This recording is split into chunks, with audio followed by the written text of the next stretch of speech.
Hello everyone, and welcome to another video in the Engine Snack series. I'm Grandmaster Matthew Sadler, and amazingly, we are not looking at a win of Koivisto this time, but a loss, as SlowChess managed to inflict Koivisto's first loss in the TCEC Season 22 League 1, and it was a very fine game indeed. We're looking at the critical position here now, and SlowChess has got a lot of good advantages here. A great knight on c5, strong passed pawn on a6. The black king is in a little bit of the firing zone, and white's also got possibilities of opening up the king side and invading through there.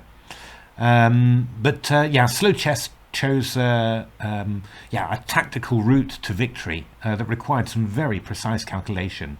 So rook a1 was played, threatening knight d7.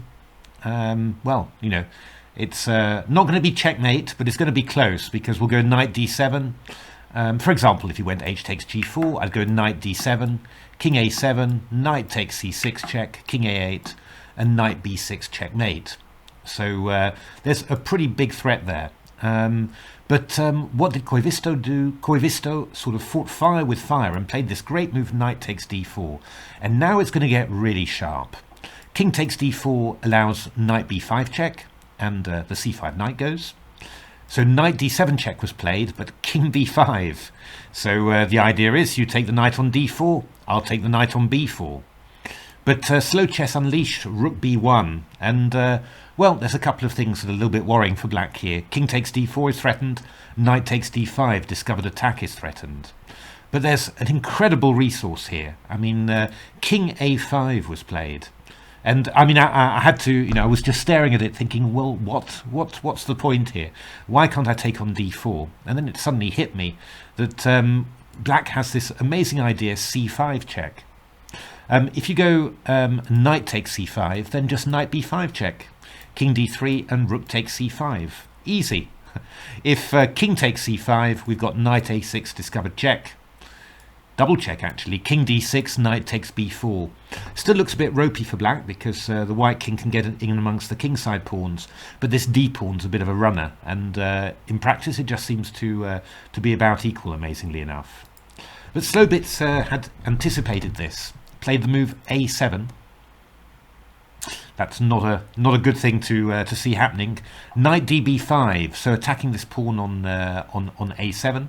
Knight c6 check, king a6, and it's not easy. It looks like the black king is getting back to cover things, and then we've got a couple of knights around. Yeah, I don't know, not 100% clear that white's making it here. But SlowChess played a quite amazing tactical idea. I mean, if you can calculate this, then very well done. I'm just getting confused watching all these knights here. Knight c5 check, king b6, and now this incredible move, knight b8. And actually that leaves two things en prise, the a7 pawn and the c5 knight.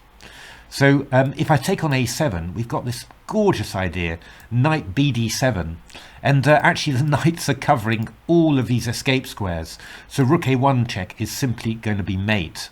Amazing idea. And after knight b8, if you take on c5, just looks like a knight, right? But we've got this great idea, a8 queen, diverting the knight to a8, and now rook c1 check. And we're just picking up the rook, and this is just going to be easily winning. The rook's going to come over to the kingside pawns, and then this h pawn's going to queen. The king's far too remote, the knight's far too far away to help. A really beautiful combination from SlowChess. I mean, great defense from Koivisto, but these knight moves, this knight b8, and then a8 queen and rook c1 check, really quite amazing play from SlowChess Blitz. And looking at the situation, a couple of rounds later, it's going to be who knows who's going to be take the second qualifying place behind Koivisto. It's a really thrilling tournament. Do keep an eye on it.